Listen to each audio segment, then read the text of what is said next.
What's happening, everyone? I don't know why I do that still, even though it's something different. But new series coming up, and I get to selfishly take advantage of talking to different people and using this opportunity to get to know them and learn. A couple people who are coming on I already know, which is a great advantage, but it lets me work out details of, well, not details, but lets me work out questions and get different answers that we're used to. So instead of getting the same information over and over again, we're going to get a fresh perspective. There's a join request from Seth, which is great, and also an incredible recovery story, which is even better for this particular episode. So take a second to come through. There he is. Let me even give him fresh angles. Can you both fit in the frame or no? is that because of Seth's like post-meet bloat? That's the best part of post-meet week is literally eating anything and everything to just get over the process. To having to take care of my parents' farm this last week and a half. So that meant that I was just like fucked all day long, schedule-wise. It was just like cheesecake dinner every night. It's been a stressful week for sure. He's been eating. I was about to say, that doesn't sound like a bad dinner at all. I mean, cheesecake's really hard. Yeah. So for those of you who don't know, Seth and Meanna are both Elite FTS sponsored athletes and both work with Elite FTS on their Table Talk forum, which is a new feature they have where Seth is in there answering questions and so is Meanna and providing trading insight info. So who better to have on the first episode of Conversation with Coaches than people who work with athletes in two different aspects. Seth, of course, with rehab and recovery, being a doctor of chiropractic work, and Meanna working with people as far as programming aspects, form cues and checks and stuff like that. So this is really cool that I get to do this. And but before we start that, I wanted to talk about the last meet Seth did when he was in Florida before moving back to Canada. He tore his abdomen, right? Like there. You now have matching tape because he tore one side and then tore the other side, right? That way. So the left, so the right side was about how long 2 years ago now, and that was just me being stupid and just, well, that's a lot of my injury history. But so the right side was just just a muscle belly tear, nothing too crazy. The left was adductor longus, adductor brevis, pectineus, gracilis, and rectus abdominis, all ripped off the pelvis. When are you going to have a doctor admit that he's just being stupid? different bedside manner, which is awesome. All right, so how long? The second injury was 20 weeks from the meet. And okay. So in 20 weeks from all of that, he just totaled 2K in sleep. I didn't when I tore it, I wasn't like, I'm going to compete in 20 weeks. It was I'm going to see what I can do. And then at about 10 weeks out, I'm like, I think I can do this meet. I might only squat 650, but I think I can do it. And then at 6 weeks out, it was like, holy shit, I'm strong again. And then at 2 weeks, I was like, holy shit, this might be a good meet. It wasn't part of the plan to come back this quickly. It was just, this is the first injury I've had since I kind of developed my framework, and it worked, surprisingly enough. That's what I want to talk about too before I get into some of these questions, was you posted about your framework. If I'm not mistaken, this might be the first meet you ever went to lifting completely sub-max and not taking anything significantly heavy before the meet. Yeah. Go over that real quick because people didn't understand, even though I took a really heavy squat yesterday, to me that was sub-max because it was less than my opener. I never count the accommodating resistance as resistance because that's top-end work, not bottom-end work.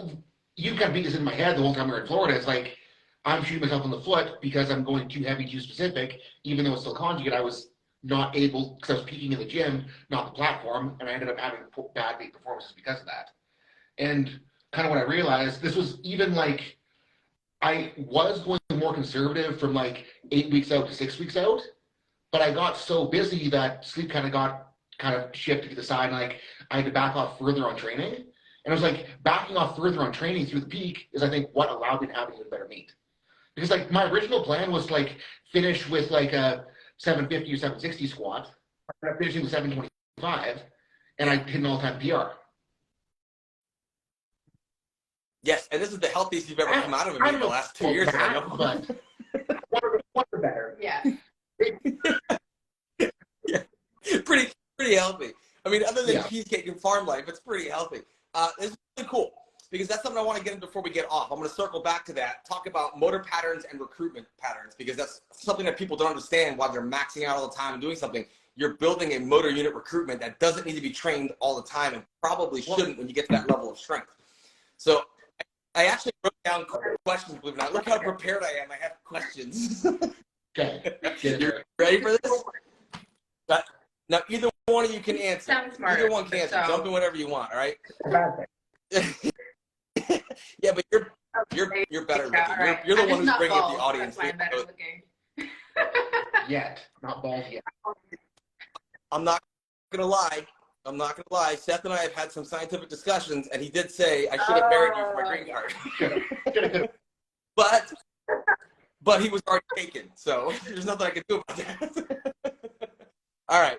What inspired you to become a strength coach or a practitioner for chiropractic? I think a lot of it was just if I was going to put enough time in to make myself or get myself to where I needed to be, both strength-wise and fixing my injuries, there was no really other way in my mind that I could get where I needed to be myself without spending a disgusting amount of time where I couldn't have any other career but this, almost.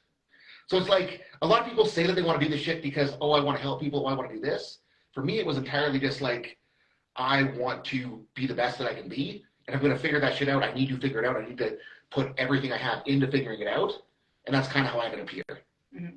And like, even before that, like, the main reason why you went back to school was because we were planning on getting married, or at least like. And like, I needed a career. Don't Yeah. get me wrong with that. I needed something I could do that would make me not broke. Yes, that was But- that was like the starting point. Don't be broke. Because before going back to school, like when I was just coaching lifters and just kind of being a power degenerate, like I was doing the same thing before school, just a much less good job, Mm-hmm. and I wasn't trying as hard because I had no reason to need to make more money than I needed to buy, test, and train, right? So this so going back to school to become a clinician was partially I needed to fix my injuries, partially I needed to actually be able to have a living that Yeah, was able to. because I think like part of it too is like we were both. I was working as a personal trainer at the time, and you were kind of like doing some coaching, but it was like what we're doing now isn't enough for it to be sustainable for the rest of our lives.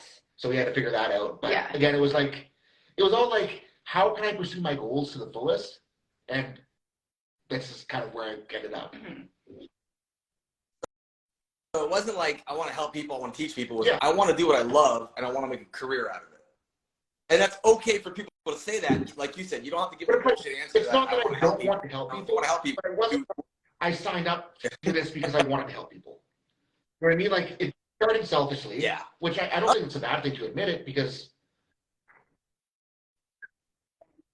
Now, you've had some inspiration. I know Stu's on here. I'm dying to get Stu on here, but, I don't want to piss people off just yet. But I'll get on here, too, because I have so many questions for him as well. But you went into this, initially, you opened up a chiropractic office. Like, when you were in Florida before you left, you opened up a clinician's office.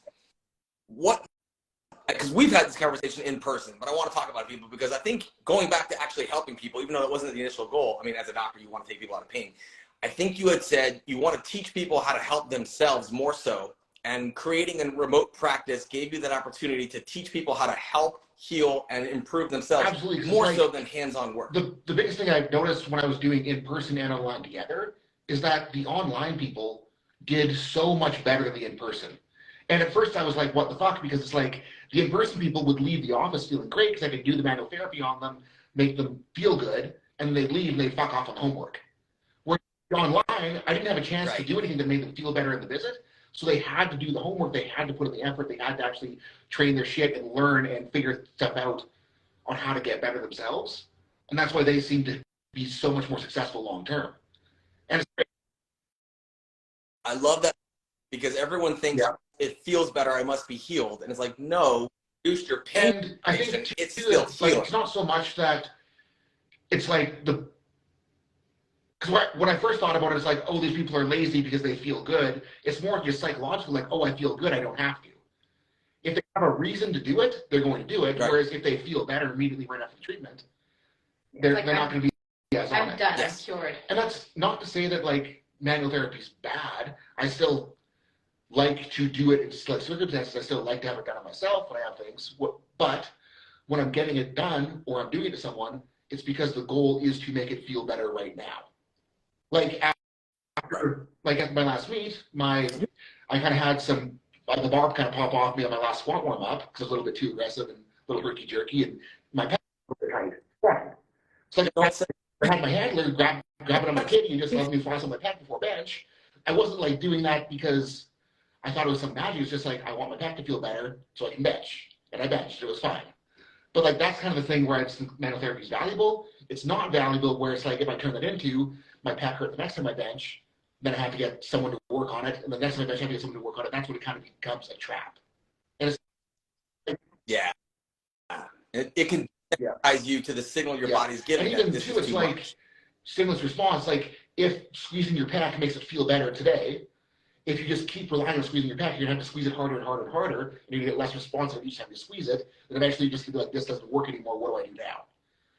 And that's kind of the point where I get a lot of people with the online stuff is they're totally fucked and they don't know where to go. And it's like, this is where we can get into load management, modifying training, because that's the root problem. It's like a lot of times it's like if someone has whatever issue, it's not because they're not getting a needle stuck into it. It's not because they're not getting it pushed on. It's not because they need the joint popped. It's because they're not managing training well for whatever reason. Yeah, or the incorrect movements that are to help it, so quote unquote heal or improve or strengthen. Everything is strength training, so making sure you're selecting the right one. So that's where I want to get in next.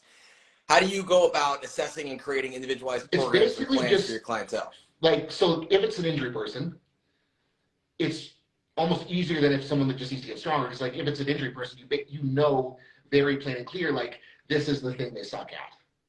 And then once you know what they suck at, you need to figure out what can they do. And then you just kind of scale it from what they can do to what they suck at and just slowly close the gap. And obviously there's gonna be more strategy in that, and we can think about like, okay, how can we kind of cheat around loading this area a little bit to kind of overexpose it with less weight, load it in a way they can perceive it as safe, do this, do that, and the other, so that they kind of play the psychological trick to get them to build into it more aggressively than they might. Again, like we use the example of bench pressing. If like bench kills the pec, we're going to be doing some bench pressing, but we can do a lot of other stuff for that pec that's going to be more mentally friendly than a bench to get them there, like push-ups, like reverse band dips, like assisted dips, like full range dumbbell presses, and then they can psychologically manage it better, realize the pec works, and then translate that to more benching later on. That's a huge takeaway, because I like to do that too, and I have a client who has an issue is, you know, underloading the bottom more to precarious position of the main movement so they keep the motor pattern, but then loading through an elongated range of motion like knees up or feet up, dumbbell presses, and like you said, reverse band dips, stuff like that. It's going to allow them to use that muscle, but not freak out, because a lot of it is also becomes psychosomatic. The biggest thing is most people I get, they're coming with chronic pain rather than like an actual acute injury. And when it's chronic, it's usually less to do with actual tissue damage and more to do with perceived threat. So we can do something that can, even like the advantage of like extended range movements is that it's a quote unquote sketchier position. So if you can gain confidence in the sketchier position, you're going to be that much more confident when you're back to your normal powerlifting range, right? Yeah. Cool. I like that. All right, so he's going to drop a lot of nuggets on here like he did on his Elite FTS Table Talk. You guys can save these videos. I'm going to upload it to YouTube too. Make sure you share it and save it, and subscribe to my YouTube if you're not, because you'll be able to watch this and learn from it all day long and take notes.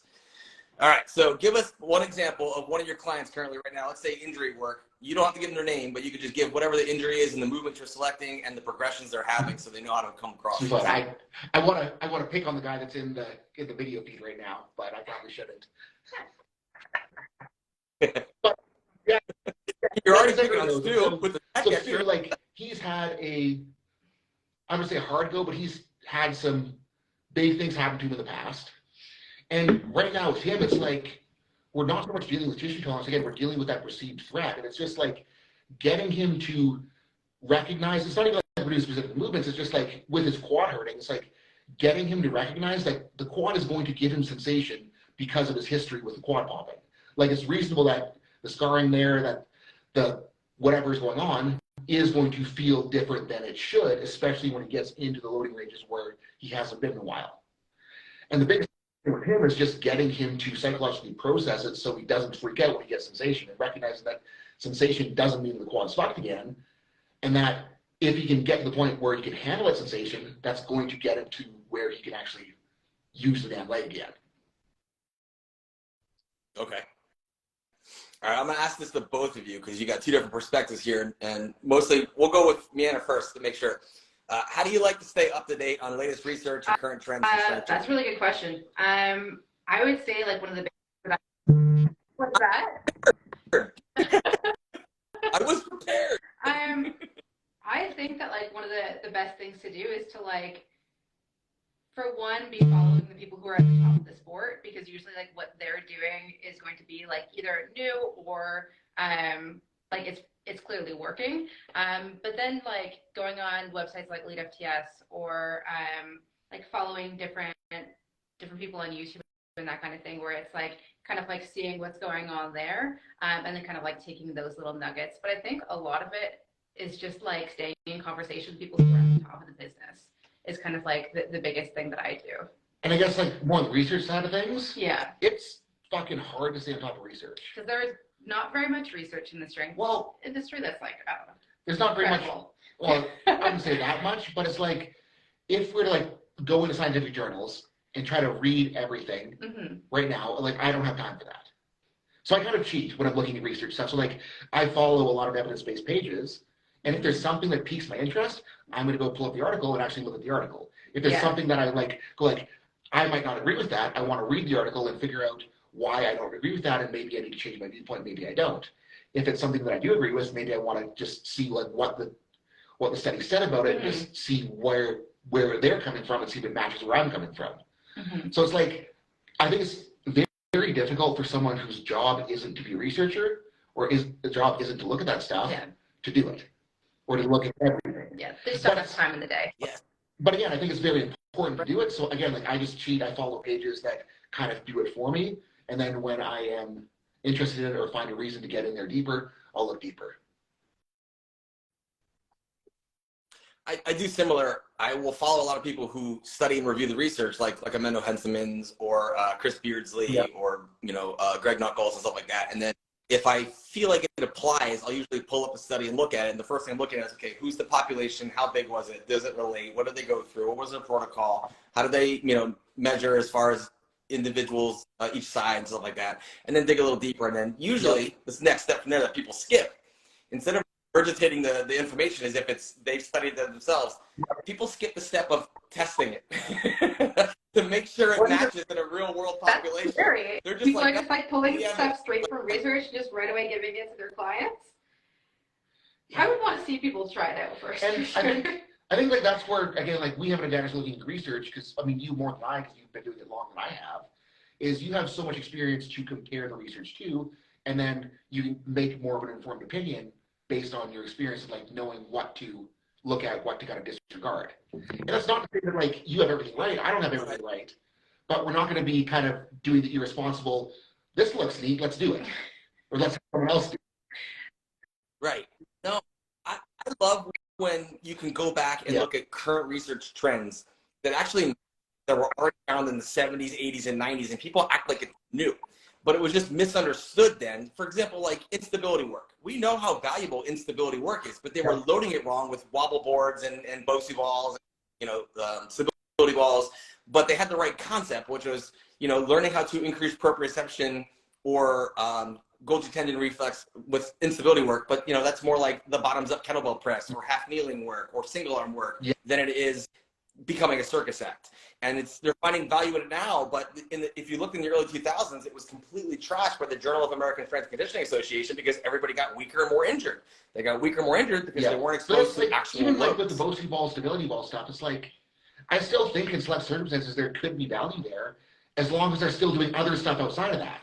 If you're in a program squatting on a BOSU ball, you're going to suck at squatting. But like dealing with different knee ankle issues, I've found use in that.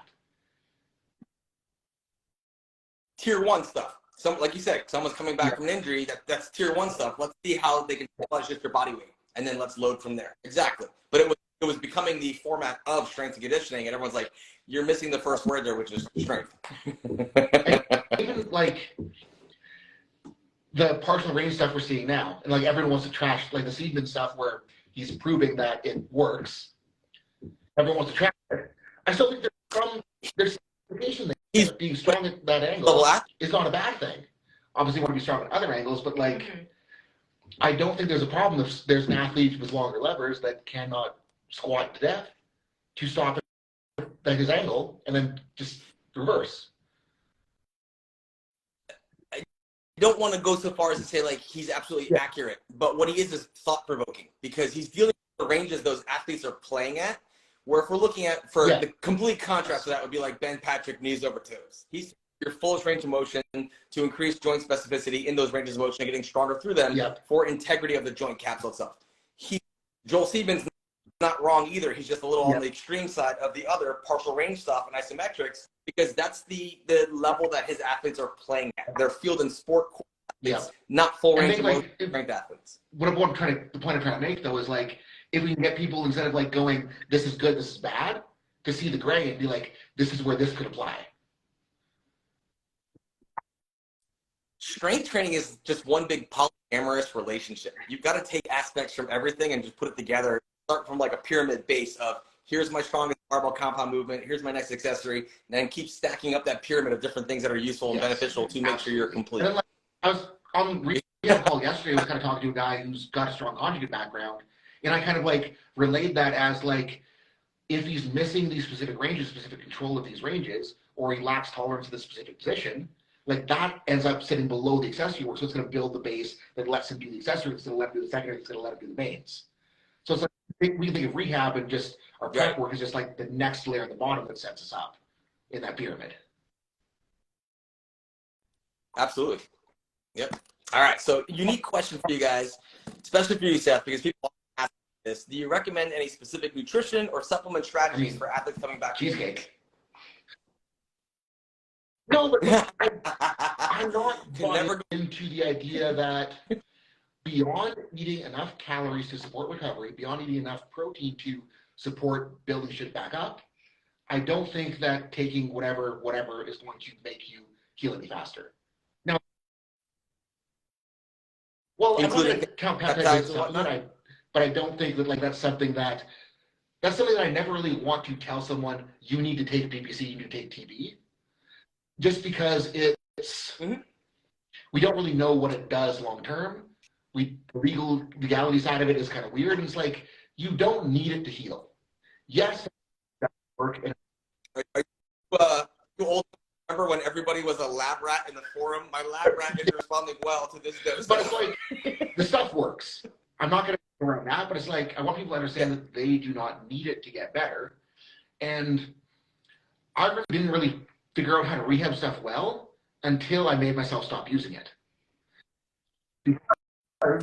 Like, great. Instead of overcompensating, you learn how to build tissue capacity first with the body's own mechanisms of what was tolerable.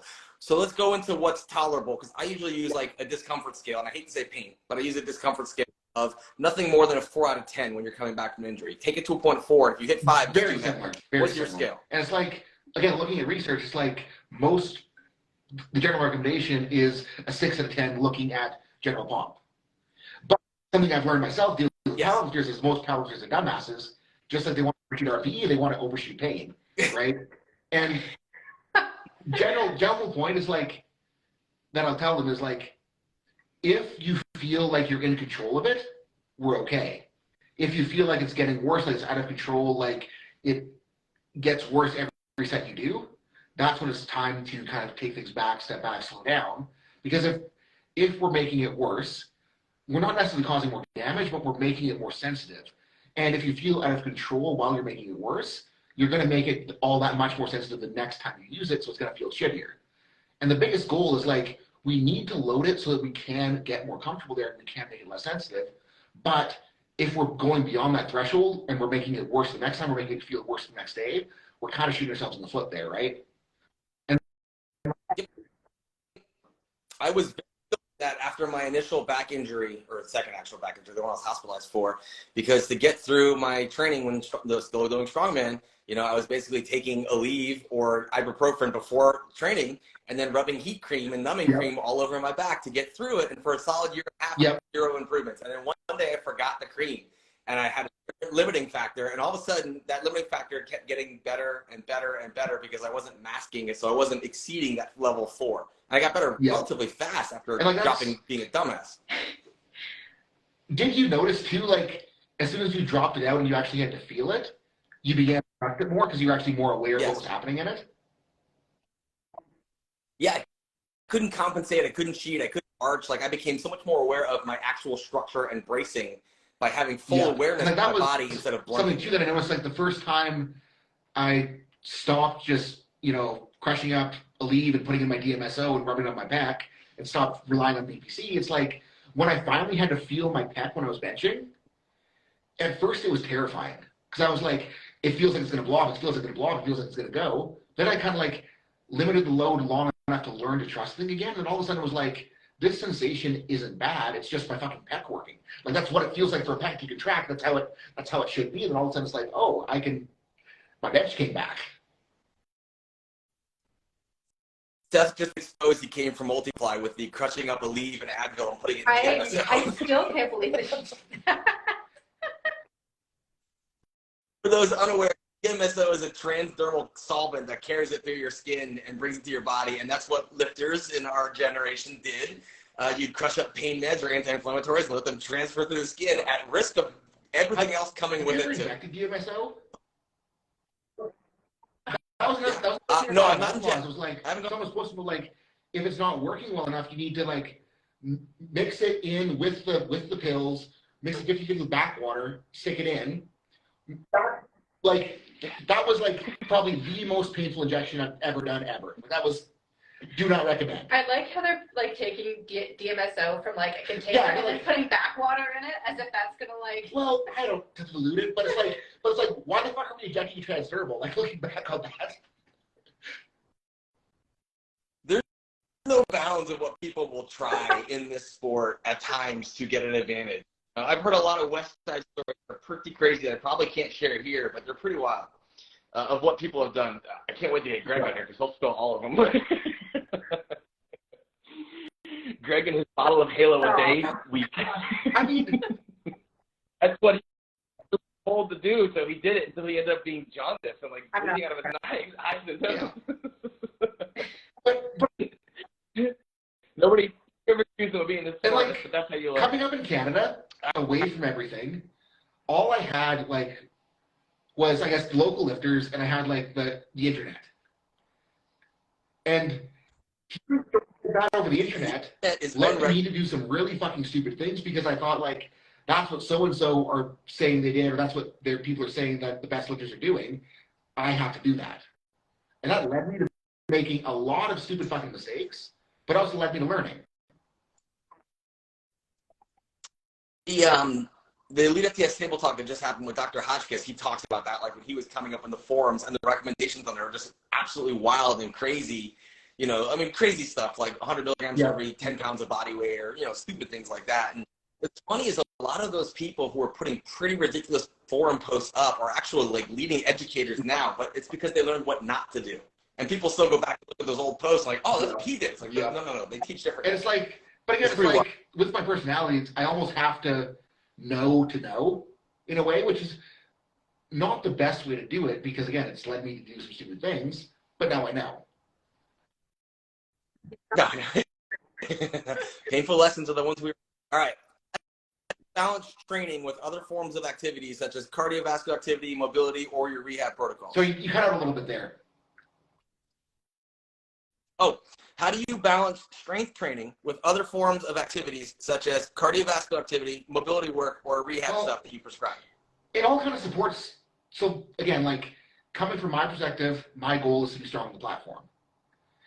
So it's not so much that I need to balance it, it's just that I need to do enough of each aspect that I can be strong on the platform.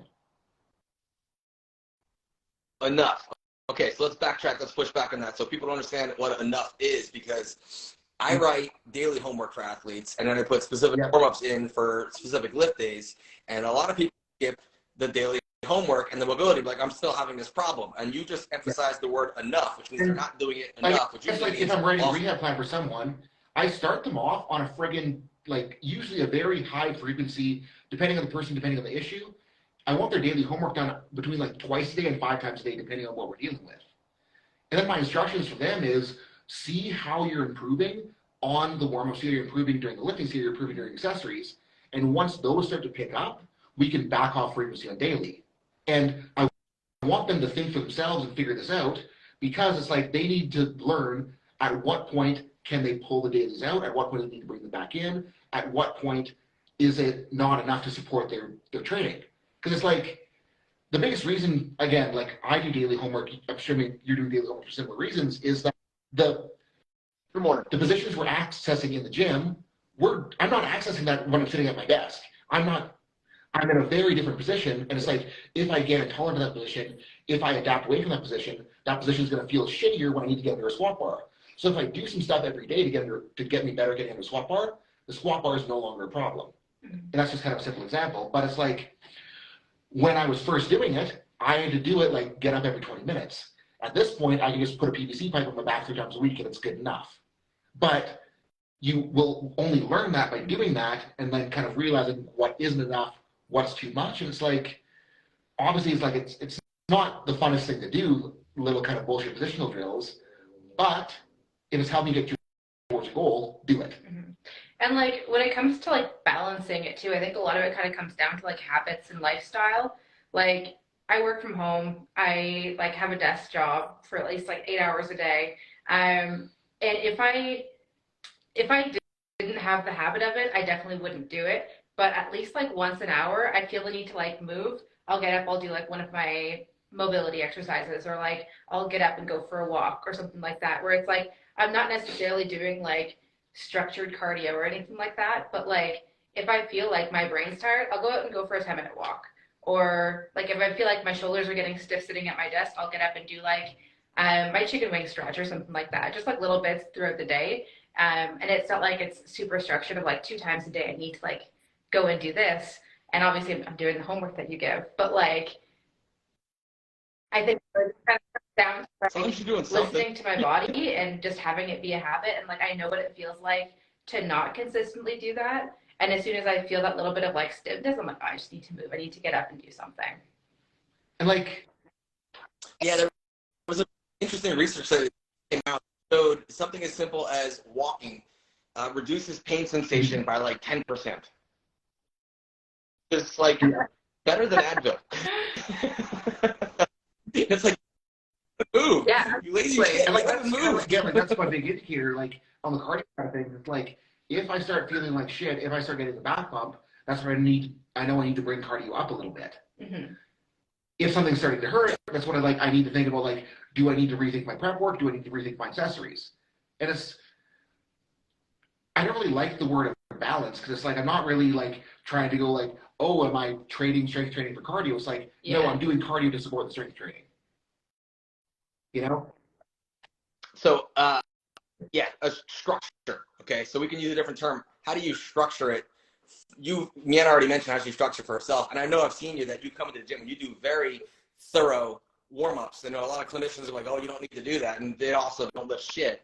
But you know, I've watched you go through a lot of range of motion work, from ankle mobility to hip mobility to hip stability, with like elevated Copenhagen's and things of that nature. But you also mentioned that, you know, PVC pipe in the home, getting into that squat position the week makes it really easy to get the bar. No, just like when you were seeing us train, we were driving 2.5 hours to your gym. Yeah. So like my warm-ups were a hell of a lot heftier for that session than they are for most of them, just because I was sitting in the car. I told you guys to sleep here the night before. Right. And like, but yeah, it's like that was, again, like I guess that's the kind of structure that you have to figure out how much you need for how you feel. And it's like knowing that I just drove in the car for however long, I had 4 protein bars in the way, so I need to get the shit out of me too. I took a longer warm up, right? Yeah. Protein bars and oatmeal. Seth lives off protein bars and oatmeal. Meanna lives off Sour Patch Kids, which in Canada are they're Maynards. still Sour Patch Kids, but it's made Maynards? by Maynards and not the, yeah. Anyways, Okay. I don't just survive off of Sour Patch Kids. During the work, that's your intra-workout carb of choice. Is like Sour Patch. Peaches. I'm gonna have to send you a care package with all of the Canadian candies, because now that we're back here, I'm like, oh, there's so many things that I missed. And yeah, Swedish berries, so good, man. We gotta send them to you. I follow this page on Instagram. I don't know how I found it, but it's all like international foods and snacks and different variations around the world that we don't have. And I'm like, like weird, like fudge Oreo things where it's the cookie's like reversed, like it's like a white cookie, but the frosting is like chocolate inside, like China. I'm like, why don't we have that? All right, cool. All right, Seth, what is your most memorable coaching experience? I think I don't even know like if I would call it coaching because I wasn't coaching him. But Okay. so when we were in Florida, the guy that basically taught me to powerlift came down to the hybrid meet. Ryan Selk. Is that Ryan? And getting to handle him and kind of getting to do what he did for me coming up was probably like one of my favorite things ever, just to kind of pay it back in a way. And like, yeah, okay, like cool. What Selk did for me is like he is so good at managing meet days and managing like lifters' height, managing their mental state, managing all of that. Like that's what kind of took me from just being a kid that made stupid choices on meet days to actually being able to put together good totals. And you kind of done similar to me in a sense, but like to have Ryan come down and do that meet, he was super sick kind of the week of. He was feeling terrible, like kind of being able to, I would say like manipulate him, but trick him into pulling his head out of his ass to have a good day. Like that was one of my favorite experiences ever as a coach. The psychology of it is phenomenal because like Stacy talked about it when she was on the SES podcast. Just like no matter what bad was happening, she would just like Trevor and be like, okay, no big deal. Like I was never shook no matter what it was, or if I was, she wasn't going to know it because if she was, then if I was, then she was going to be. And I've been in a meet scenario where I'm watching a guy get completely hyped up, wrapping his lifter's knees. And I looked at him like, down. And he's like, well, why? He's got to amp up. I'm not going to touch that bar for 3 minutes. And it's not going to last that long. You hype him up at the bar, not when you're wrapping. But like, I guess on the flip side of that is like, when I was like rapping Bell, I wasn't trying to hype him up when I was rapping, but I would like get myself hyped up for him because like I knew that he knew if I was hyped up for his B rap, it would be a good rap and he'd be more ready to get there for the squat. So it's kind of it's not an easy. But it's like kind of finding that balance of like what the lifter needs and communicating with them. If you're getting a lifter spazzed out with their 3 minutes out, not a good thing to do. But if you're able to build it and turn it into something, it gets a bit different. There's a good question here because this is an exact example of what he's asking. He's like, how do you guys build your client base? And what you're watching, this discussion of giving information and providing value and helping people is how you build your client base. It's not the info you put up. It's not DM me for 3 spots available, limited coaching available. It's how much value you can demonstrate to that person that you are able to help them with the goal. And I think on top of that too, like word of mouth is really important. But you only get word of mouth by being good and providing value. Yeah. So it's like kind of a caveat of like build value and then show up for those clients. And then if you provide a really good product to those clients, suddenly you'll find more clients at your door. And like, I kind of fell into the like, it's all how you market. And it's like, if you have to market your coaching probably sucks. Bingo. I agree with that 100%. You're marketing because both of us post a lot of educational content, but again, like, that's not really to market as much as it is just to educate. It's like, I'm posting this reel because I think it's something cool that should be out there. And that's where it should come from. It's like, if you're doing that, it's going to be better, and it's going to provide more value, and people will then see it as value, see you as someone who has knowledge.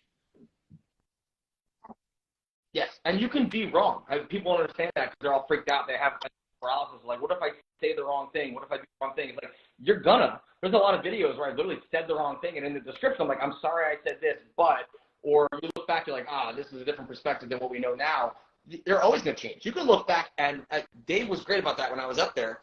He had a great conversation with me after the podcast, and he was talking about, how he can look back on a lot of things that they were teaching that weren't right, but they didn't know any better because what they knew because the people before them taught, and grown his education capacity by having so many different people on there and seeing the evolution of Raw. He's realized some things didn't work as they thought they did. It worked because of the thriving room. We almost had that same conversation like on our podcast towards the end. It's like, because it's kind of funny because everything, or not everything, but a lot of what I started with was all of Dave's, articles from, 1995 to 2010. Like, that's what I based my powerful knowledge off of. And a lot of it was wrong. It's like talking to you about it and like talking to him and how he's changed his perspective. A, that made me respect him so much more. And B, that made me remember that I need to be more open-minded and realize that half the shit I'm saying right now probably isn't all the way right. It's probably going to change my opinion 10 years from now. And 10 years after that, I'm probably going to have to change my opinion again. But it's like, as long as you're open to that idea, you're going to be able to keep getting better. You're going to collect nothing but data over the lifetime of your lifting or your career as coaching, and you're going to understand that even if it was right, it's not right for everyone. And that's the hardest part for people to tolerate and understand, is that you may have the best system or the best way, but it's only best if the athlete fits that mold and model. It's not best for everyone. It's so individual, different, and life difference. There's like a meme about that. I don't know, it might have been like Spencer in his off feed just put up, where it's like the personal trainer tells a brand new mom of a newborn that she needs to commit to 4 days a week and counter food and track her calories and get 8 hours of sleep per night. She's like, I have a newborn. I'm not getting any. And it's like, it doesn't work that way. I think you talked about this time too, is like principles versus systems. When I only had a system, I wasn't that good just because I only knew how to fit these percentages, this mold, and whatever. When I kind of looked deeper and realized, why does this system work? Why does that system work? Why does that guy's system work? And then kind of realize the underlying. It's like you learn to manipulate it, you learn to fit it to what someone actually needs to do. And it's like, I think that I only really have 2 guys on a similar split right now out of my entire roster, just because everyone kind of has these different needs. They have different frequencies, they have different preferences, different schedules, different lives. Here's a question for both of you. Have you guys ever had a client confused or like say like, I was expecting like X program from you, or I was expecting you to train me like this specific way, and they're like surprised that it's not that? Well, absolutely. It usually happens when they come from a different coach or different perspective, where they come from a one-way system. They're not used to other things. things. I've had it too, where it's like someone comes to me like, I want to be coached this way. This is how I've been doing it. It's like, how you've been doing it is probably why you're fucked up. Yeah. Like, you want to be coached exactly that way? Like, why don't you just A, coach yourself? And B, like, did it work that well before? Like, why are you coming to me now? But yeah, like, kind of. They're at that level of, and I'm going to be a little bit mean, they're at that level of mediocre. And what I mean by that is not their lifting or their capabilities, their mindset. Because they're not try, change, and adapt. So they have a mediocre mindset that this is as good as it's going to be, so I'm going to stay with this without ever trying to see if it can be better. And I have people who I've worked with at a very, very high level who are the other spectrum, who will try absolutely everything to realize that's not the answer either, and they go back to what initially worked. Like I'm working with Bridgeford again, and kind of for that reason, like we've melded what he's liked to what worked before and putting it back together and building back up for his next meet. Because trying everything under the sun just because the research supported it brought him backwards and burnt him out and changed his perspective. So it's finding that middle ground of, okay, what has worked? That's in my questionnaire. What has worked for you in the past? And what do you not recover well from, or what do you not like? And then finding that middle ground of getting a way to meet them in between so they at least enjoy the programming and I can progress them. To that, have you ever had somebody in their consult form be like, this works really well for me, and then like maybe like 6 months down the road, you're like, this does not work well for you. We need to pivot there. Yes, I'm like, because same as Seth, I'm like, if it worked well for you, you wouldn't be knocking on my door asking for help. And still like, be doing it, and it'd still be working. It's like tempting for me to be like, well, like, what are the mediocre mindset things we need to kill? But I think it'd probably be better to be like, what have you noticed with the best athletes you've worked with? Like, what's the commonality between how they treat training, how they treat everything around the gym? Priority. They prioritize the habits that Meanna talked about earlier. They prioritize their mobility. They prioritize their nutrition. They prioritize sleep. And they don't treat this like it's a hobby. They treat this like it's a passion. Now, it's a hobby for everyone because most people aren't paid to do this, but some people are a lot more passionate about their hobby than others. And those who have passion, I mean, it's the Dave Tate talk, passion trumps everything. I don't 100% agree with that because you don't want to fuck up your life either. But passion could be a huge driver in how much energy you put towards it. And I think, too, like something I wanted to kind of put into that as well, but I was hoping you'd say similar, but we'll see if you agree, is I've noticed that the really good ones, they're not worried about a single training day. And they look at the total picture. They brush like with my day pretty well. With my like higher intermediate guys, and girls, it's like the biggest thing holding them back is that if they don't feel good on this day in a training cycle, they panic, they freak out, they shoot themselves in the foot. And it's like if you get them to realize that some days you're supposed to be fatigued, some days you're supposed to feel bad, some days you're supposed to not be on, just because the nature of accumulating fatigue, so we can pull it back later to supercompensate. If you can get them to realize that like feeling bad and moving away okay is a good sign, they're gonna do so much better. Right. That's the mindset I've written about in other previous stories, Q&As. I talk about that is you're never training for Tuesday, you're training for meet day. So if you have a bad Tuesday or if you have a bad bench day, so what? It's all about if you build up towards the meet, because that's the day you're going to express your strength and power by tapering all the fatigue away and all the stress away and seeing what you got. You're training for meet, not Tuesday, ever. All right, I got one more question for you guys before I jump off. This is a different one. It doesn't have to be strength related at all. But for each of you, what is one book you would recommend to everyone read? Ugh. So a book that has influenced your life in no other way, whether it be your strength life, your coaching life, or just your general life. What's the one book you'd recommend everyone to read? What do you want to say? You're laughing too hard. Well, it's like this is my least favorite question ever, because Good, you're uncomfortable. whether or not it's like strength training related or whether or not it's just life related. I don't think one book is like, I don't have like one book that changed my life, but I do have books that led me to other books, which led me to other books, which led me to other books, which then kind of changed how I looked at everything. All right, so let's start with one of those books. That's another book. Because we can talk about like strength training world. It's like, because this will be kind of more easily relatable, but like I started out, like the first thing I read was like I was reading Louis' articles, and then Louis' articles brought me to super training, to Sapkowski, to Seth, and all that shit. And that kind of made me go like, I don't understand anything. And then I had to go back and basic and like read more and more and more and more. And so when people ask about strength training, it's like one book isn't going to make you a good coach. It's like you have to read fucking everything, so then you can stop having a system, start applying those principles. Yeah, I gave multiple bookshelves while I was there, which are literally walls long of books. And I was looking through like, how many of these books do I have? Which is like a third of them. Yeah. I'm like, damn, I got some room to go here. The one book that I think about, like the thing that comes to mind, and honestly, I have not read this book in 8 years. So if it's like terrible, please don't come after me. But there was a period of time when I first started powerlifting. I was very young. This was like over, I think, a decade ago.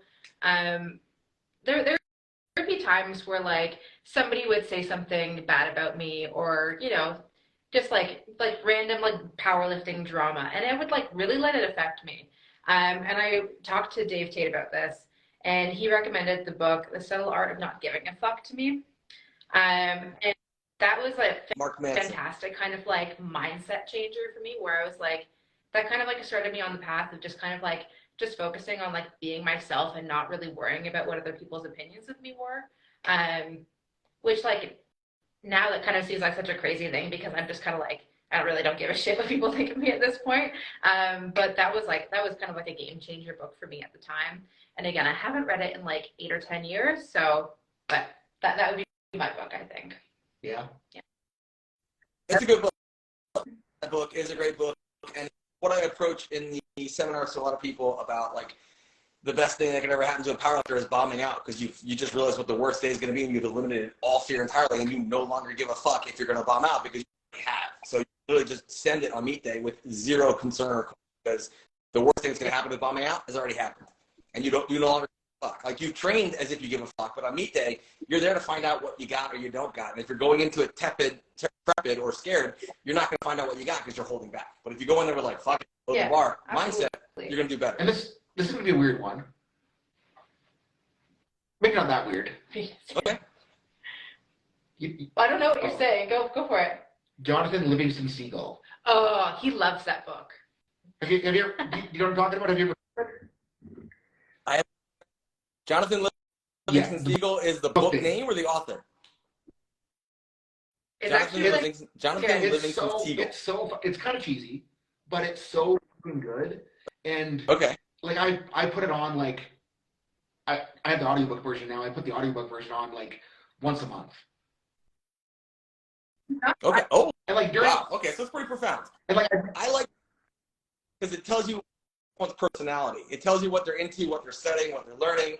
It's not one of those things where it's the question of like the book of all books, but it's what's a book that you have enjoyed or learned from or grown from that you think other people could benefit from. So that's a phenomenal answer because that's a book that you go back and listen to so frequently. It's clearly it's impactful. actually kind of like the entire point of it. The reason it resonates with me so much is it kind of the path that I took to get here, like the selfish pursuit turning into giving back, is kind of the point of the book. Yes. Selfish led to and like it's unselfish. kind of like it's good to. I love it pre-meet because again, like it reminds me why I'm doing what I'm doing. I think you would actually really like it. Yes. Now that I'm thinking about it, I think that you would enjoy it. And it's Richard Bach's the author, but just like I'm gonna find yeah. because you know I'm a compulsive Amazon shopper, and all these are just piling up. So I like that because that's my toilet time. Like listen to the book because we have the audio book, so I don't know how it reads, but like the audio book is really good. Yeah. Okay. I have Audible. What about I can yours? get with that. I have Audible. So there's been many different books, and people will reach out as far as what to read. And I, like Seth, I actually hate that question because usually they're asking from a strength training perspective. And I'm of the opinion that you read it all, test it all, and apply it all, and create your own systems and your own principles, and you go from there. I'll give people some general recommendations. But there are different books for different phases of life. And the phase of life I'm in right now that I've recommended to the last 3 people who've asked me about what to read is The One Thing by Robert Keller. And The One Thing is not a minimalist book. It's a minimalist mindset of doing the most important thing that's going to benefit you the most right now and not worrying about everything. But that's that one thing that can start making progressive changes over time. That if you do this one thing now, the next thing will be better. And then you find the one next thing, and then the one next thing. It's about singularity of focus because I have a fast-moving mind that struggles to stay focused. So understanding my singularity of focus helps me drive forward. That's kind of how I created this concept after the last podcast, ceased to exist. I wanted to grow my knowledge base and talk to more people and network more because I don't have a lot of social interaction. I don't actually verbalize a lot of words with people living at home and training at home alone. So it was one of those things where I kill a lot of birds with one stone. I talk to people, I network with people, I grow to people, I help people, and I educate people all in the same capacity. It was like, this was the one thing I need to do. And I can, now that I'm living and training at home, I can understand where you're coming from. There's no separation. No. It got to a point where I talk to 100 people a day, but I don't utter a single word. So Lindsay Gray actually gave me a great suggestion. She's like, have you ever tried leaving people voice memos instead? That's been like a game changer for me because so tone and inflection doesn't come across in text. And sometimes it sounds like being mean, giving them cues or critique, but I can say them in a much more positive or enlightening tone via voice memo. Trevor, I'm going to start video calling you about my training days. Do you want to hang out? I'll video chat with you all the time. Being a dick, but it's like I love voice memos for the same reason. Oh, but I also love them because I can talk faster than I can type. See, we've all seen how I type. Everything is typed. There's no typos in my talk. That's like, I do appreciate when clients send me voice memos when they need to get something across, but at the same time, it's like, I could read this so much faster. I have 800 more messages to get to today. I don't want to listen for 3 minutes, but. I know. I noticed that too. The first week I started sending voice memos, I started getting voice memos back that were like segments of like 57 seconds, 54 seconds. I'm like, damn, I did this to myself. I think like it makes the communication better though, so I think it is worth it on both ends. Trisha left me an 8.5-minute voice memo. If somebody sent me that long of a voice message, I'd be like, sorry, I'm not listening to this. It was actually like great going from like the beginning all the way carried through. It was like something that crossed over timelines. It needed to be that detailed, but I kind of laughed when I got that through. I was like, I did this to myself. I super appreciate your time. Seth, how can they contact contact you if they want coaching help or rehab services? Yeah. DM you on Instagram? As far as coaching, I'm pretty All right. pretty much as full as I want to be right now, so someone would have to convince me to say yes. But rehab, I got opening still, so. Okay, so rehab, reach out to Seth. Coaching, he's almost at capacity, pretty near capacity, so you better have a really good way of kissing back to get into that system. Don't Yeah, contact me. Only Yeah. voice chat you, but none of them can talk to you. My I got band it. is really full right now, so I'm not taking on anybody. So I would definitely just like either direct people to Seth or to you. And I'll direct people to Trevor, so Yeah. it's full circle. Yeah. This is a win-win conversation. So again, like for people that don't know, it's like Trevor coaches Meanna, and there's a reason that Trevor coaches Meanna with knowing what we know. So Yeah. That dynamic of husband, wife, spouse, coach works out really well in this situation because Seth trusts in me. I trust in Seth as far as the cues he's given her and the room, and there's like no animosity there, which works great because that's something a lot of people have asked about. When you coach your partner or your spouse, they're going to fight with you. So He's never crap. And I get the actually coached me or written me a program, but I don't know. I feel like it's good to just like separate, like have like a clear separation there, just to like avoid any fights.